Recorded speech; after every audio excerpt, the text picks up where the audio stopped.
नमस्कार। आज हम चर्चा करेंगे पूर्व गुप्त काल में आर्थिक प्रगति के बारे में। हमारे इससे पहले लेक्चर में मैंने आपको बताया था कि पूर्व गुप्त काल किसे कहते हैं। पूर्व गुप्त काल से हमारा तात्पर्य मौर्यों के पतन और गुप्त साम्राज्य के उत्कर्ष के मध्य 500 वर्षों से है और इसे शुंग सातवाहन कुषाण काल भी जाना जाता है। ये 200 ईस्वी पूर्व से 300 ईस्वी के मध्य माना जाता है। तो हम चर्चा कर रहे हैं इस काल में व्यापार वाणिज्य किस प्रकार का था। इस काल में भारत में आर्थिक प्रगति बहुत अधिक हुई थी। तो हमने पिछले वीडियो लेक्चर में जाना कि इस काल में कौन कौन से शिल्प और व्यवसाय जो थे वो उन्नत अवस्था में थे और कहाँ कहाँ जो ये फैले हुए थे। इसके बाद हमने जाना कि श्रेणियों के बारे में कि व्यापार की प्रगति और विस्तार में श्रेणियों का कितना हाथ था, कितना महत्व था, उनकी वैधानिक स्थिति के बारे में और उनके कार्यों के बारे में। आज हम चर्चा करेंगे पूर्व गुप्त काल में व्यापार और वाणिज्य के बारे में कि इस काल में व्यापार और वाणिज्य कितना उन्नत अवस्था में था। व्यापार और वाणिज्य का जो अपूर्व विकास है वो मौर्योत्तर काल का एक बहुत महत्वपूर्ण पक्ष है। व्यापार की प्रगति को प्रारंभिक आधार हालांकि मौर्यों ने ही प्रदान किया था और मौर्यों ने ही आंतरिक यातायात के साधन और मार्गों को काफ़ी विकसित कर दिया था। पाटलिपुत्र को तक्षशिला से जोड़ने वाला मार्ग मौर्यों की ही देन है। अब प्रश्न उठता है कि मौर्योत्तर काल में व्यापार को अभूतपूर्व प्रगति के क्या कारण थे, क्यों इतनी व्यापार में प्रगति हुई। तो विद्वानों की ये मान्यता है कि इस काल में कृषि उत्पादन अतिरिक्त मात्रा में हो रहा था, बहुत अधिक कृषि उत्पादन हो रहा था, क्योंकि नगरों में रहने वाली जनसंख्या अपने भोजन का उत्पादन नहीं करती थी। कुषाण साम्राज्य की शांति और व्यवस्था भी इस काल की आर्थिक प्रगति में काफ़ी सहायक हुई। किसी भी साम्राज्य की स्थिरता और वहाँ के व्यापार और वाणिज्य के विकास में काफ़ी हद तक सहायक होती है। तो सबसे पहले हम देखते हैं सिक्कों के बारे में। इस काल की एक महत्वपूर्ण देन लेखपूर्ण और कलात्मक मुद्राओं का प्रचलन और विनिमय है। भारत में स्वर्ण मुद्राओं का प्रचलन कुषाणों से पूर्व ईरानी सम्राट डेरियस ने किया था। कुषाण शासक विम कैटफिसस द्वारा बड़ी संख्या में स्वर्ण मुद्राओं का प्रचलन किया था।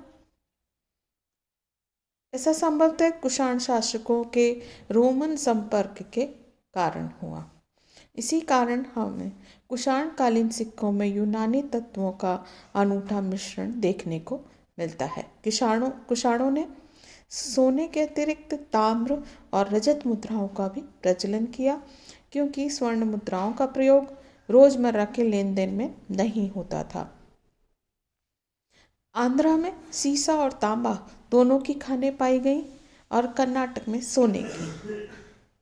तो तांबे और कांसे के सिक्के कई देशी राजवंशों ने भी जारी किए। मध्य भारत में राज्य करने वाले नाग पूर्वी राजस्थान, हरियाणा, पंजाब, उत्तर प्रदेश, यहाँ पर शासन करने वाले योद्धे मथुरा, अवंती, अहिछत्र, इनमें राज्य करने वाले मित्र वंशीय शासक, इन सब ने तांबे और कांसे के सिक्के जारी किए थे। तो संभवतः इस काल में मौद्रिक अर्थव्यवस्था नगरों और उपनगरों के जीवन में इतनी गहराई से प्रवेश कर गई कि अन्य किसी भी काल में ऐसा नहीं हुआ था।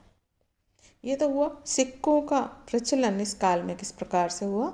इसके बाद टकसाल कला का विकास। टकसाल कला जहाँ पर सिक्के आदि ढाले जाते हैं, बनाए जाते हैं, कुषाण सिक्कों की बनावट और योजना पहला सिक्कों की अपेक्षा काफ़ी सुधरी हुई प्रतीत होती है। कुषाण कालीन ठप्पा बनाने की कला में पश्चिमी शैली का अनुकरण हमको दिखाई देता है। वेंकटेश्वर, कनिष्क, होवेस्क और वासुदेव के सोने के सिक्के अगर हम देखें तो कनिंघम ने इस निष्कर्ष पर पहुँचे कि कुषाणों के सोने के सिक्के का जो औसत तौल है 423 ग्रेन है। मौर्य काल के अंत तक सिक्कों पर केवल चिन्ह अंकित होता था, शासक का नाम नहीं। इस युग के प्रारंभिक सिक्कों में पश्चिमी जगत की टकसाल कला का प्रभाव हमको दृष्टिगोचर होता है, क्योंकि सिक्कों पर यूनानी मूर्ति कला से प्रभावित आकृतियाँ विद्यमान हैं। धीरे धीरे पौराणिक प्रतीक यूनानी और भारतीय दोनों स्रोतों से लिए जाने लगे और खरोष्ठी और यूनानी दोनों ही लिपियों में सिक्कों पर लेख लिखे जाने लगे। तो वास्तव में हम देखें मुद्राओं की ये कलात्मकता और विनिमय में मुद्राओं का नियमित उपयोग इस काल की महत्वपूर्ण देन है। अब हम देखते हैं नगरीकरण। 200 से 300 ईस्वी पूर्व के समय में हम देखें तो ये काफ़ी संपन्नता का काल था और इस काल में नगरों का बहुत अधिक विकास हुआ। इस काल में तक्षशिला एक महत्वपूर्ण नगर था, योजनाबद्ध नगर था, जो हड़प्पा संस्कृति के बाद विकसित हुआ, क्योंकि तक्षशिला के उत्खनन में हमको काफ़ी जानकारी प्राप्त हुई है। नए शहरों में मथुरा का नाम भी उल्लेखनीय है। आंध्रा में गोदावरी और कृष्णा डेल्टा में भी कुछ महत्वपूर्ण नगर थे, जैसे प्रतिष्ठान, तगर, भोगवर्धन, नासिक, विजंती, विजयपुरी, धान्यकट्टक आदि। तो इन सभी राज्यों में नगरों का कुषाण काल में बहुत तेजी से विकास हुआ। इसके बाद हम देखते हैं व्यापारिक मार्गों का विकास। मौर्योत्तर काल में जैसे ही शिल्पियों की उन्नति हुई, वैसे ही उत्पादित वस्तुओं की मांग देश के हर कोने में होने लगी। व्यापारी काफिले बना करके सिंध के घोड़े, हिमालय प्रदेश की ऊन, बंगाल की मलमल, दक्षिण भारत के मोती, जहाँ भी उनकी मांग होती थी पहुँचा देते थे। तो इस व्यापार ने देश के राजमार्गों बहुत बड़ा योगदान दिया। अनेक जगह राजमार्गों का निर्माण हुआ। पहला प्रमुख राजमार्ग जो उत्तर भारत को दक्षिण भारत से जोड़ता था वह प्रतिष्ठान से श्रावस्ती तक था। दूसरा मार्ग दक्षिण पश्चिम को दक्षिण पूर्व से जोड़ता था, जो भृगु कच्छ से कौशाम्बी होकर ताम्रलिप्ति तक पहुंचता था। तीसरा प्रमुख मार्ग पूर्वी भारत को पश्चिम भारत से जोड़ता था। चौथा राजमार्ग चंपा से पुष्कलावती तक पहुंचता था। पांचवा प्रमुख राजमार्ग भृगु कच्छ से पुष्कलावती तक जाता था। तो इस तरह से इस काल में व्यापार और वाणिज्य का बहुत अधिक विकास हुआ। इसके बाद है बंदरगाहों का विकास।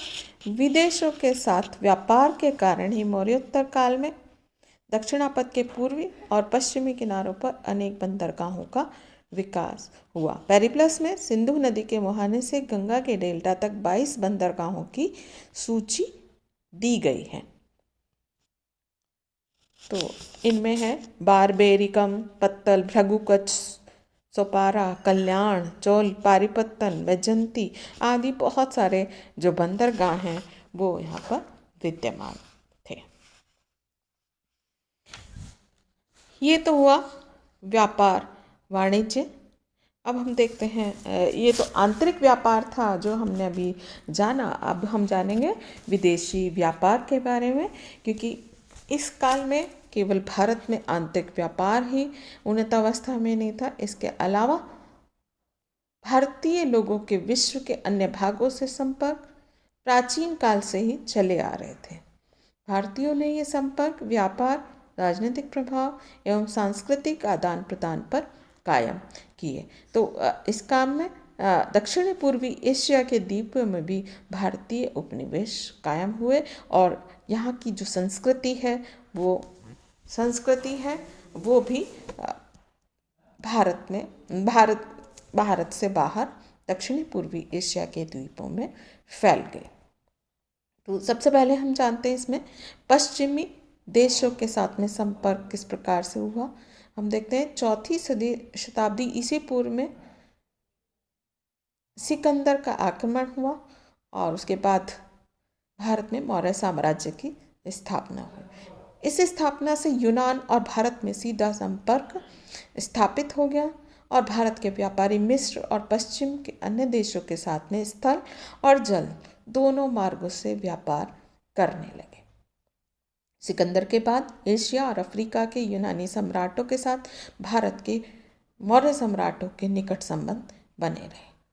अब मौर्यों के पतन के पश्चात अनेक जातियों के लोग मध्य एशिया के रास्ते भारत में आए, जिनमें बैक्ट्रियाई, यूनानी, शक, कुषाण और पहलव प्रमुख थे। ईसा की प्रथम शताब्दियों में पश्चिमी जगत के भारत के साथ घनिष्ठ व्यापारिक संबंध थे। पेरिप्लस का जो लेखक है, जब वो पहली सदी में भारत आया था, उसने राष्ट्रीय तटों पर अनेक बंदरगाह देखे थे जो भारतीय एवं विदेशी जहाजों से भरे थे। इस काल में भारत रोमन व्यापार अपनी उन्नत चरमोत्कर्ष पर था। दक्षिण भारत के संगम साहित्य में भी ऐसे व्यापारियों और व्यापारिक बस्तियों के उदाहरण उपलब्ध हैं। इस काल में एक रोमन लेखक जो प्लिनी है, वो व्यापार से बहुत दुखी थे क्योंकि इससे रोम का सोना भारत जा रहा था। ये हुआ पश्चिमी देशों के साथ में संपर्क। इसके बाद मध्य एशिया और चीन के साथ में संपर्क हम देखते हैं कि किस प्रकार का था। मध्य एशिया में भारत के व्यापारिक काफिले हिंदू कुश पर्वत पार करके बैक्ट्रिया की व्यापारिक मंडी तक जाते थे। यहाँ पर चीन, भारत और पश्चिमी देशों से आने वाले रास्ते मिलते थे। यहाँ माल का आदान प्रदान होता था और फिर जो वस्तुएं हैं बेड़ों पर लादकर ऑक्सस के बहाव के द्वारा कैस्पियन सागर तट तक ले जाई जाती थी और यहाँ से कुछ माल नदी मार्गों और स्थल मार्गों से यूजीन भेजा जाता था। चीन के साथ व्यापारिक संपर्क कुषाण साम्राज्य की स्थापना के साथ ही मध्य एशिया के स्थल मार्गों से होने लगा था। इसके बाद हम देखते हैं दक्षिणी पूर्वी एशिया के द्वीप देशों के साथ में संपर्क। प्राचीन काल से ही पूर्वी भारत और चीन और भारत और अन्नाम देश के मध्य व्यापारिक स्थल मार्ग अस्तित्व में था। इसी कारण बर्मा के ऊपरी क्षेत्र में ही नहीं वरन दूसरे क्षेत्रों में भी पर्वतीय यूनान की सीमा तक भारतीय बस्तियां बसी हुई हैं। कहा जाता है कि बुद्ध के समय से ही यहाँ से व्यापारिक संपर्क स्थापित हुए थे और बाद में वहाँ के 2 व्यापारियों ने बुद्ध के समय ही बौद्ध धर्म स्वीकार कर लिया था और बर्मा में हिंदू धर्म फैला हुआ था। वस्तुतः बर्मा जो था वो भारतीय संस्कृति से ही बहुत अधिक प्रभावित था। तो दक्षिण पूर्वी एशिया में व्यापार के कारण जो संस्कृति फैली, वो कौन कौन से देश थे? वो थे मलाया, काम्बोज, चंपा, जावा, सुमात्रा। ये दक्षिणी पूर्वी एशिया के देश थे और इनके साथ में भारत का जो संपर्क का मुख्य कारण पश्चिमी देशों में बढ़ते भारतीय मसालों की मांग ऐसा हो सकता है। दूसरा कारण इन द्वीपों में स्वर्ण की उपलब्धता हो सकता है क्योंकि भारतीय व्यापारी इन द्वीप मार्गों से ही होकर चीन तक व्यापार करते थे और ये व्यापार बाद की शताब्दियों में और भी अधिक महत्वपूर्ण हो गया था। तो निष्कर्षतः हम कह सकते हैं कि सुदूर द्वीप देशों में भारतवासी जाकर बस गए और उन पर शासन कायम किया। इसके बाद सिंगल द्वीप से संपर्क। सिंगल द्वीप श्रीलंका को कहा जाता था। भारतीय भूमि से सटा हुआ है श्रीलंका।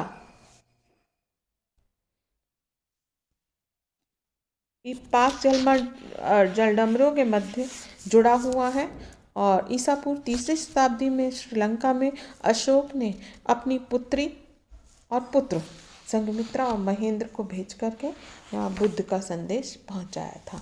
और बुद्ध धर्म अपने मूल स्वरूप हीनयान में आज भी यहाँ पर प्रतिष्ठित है और श्रीलंका पर भारत का राजनीतिक, सांस्कृतिक, सामाजिक और आर्थिक प्रभाव इस काल में भी बना रहा। कुछ कुल मिलाकर हम ये कह सकते हैं कि ईसा पूर्व की दूसरी शताब्दी से तीसरी शताब्दी ईस्वी के बीच भारत व्यापारिक और सांस्कृतिक दृष्टि से सभ्य विश्व के केंद्र में अवस्थित था और इसके पूर्व में दक्षिण एशिया के देश और चीन थे, पश्चिम में ईरान और रोम के साम्राज्य थे। तो निसंदेह ये युग आर्थिक समृद्धि का युग था।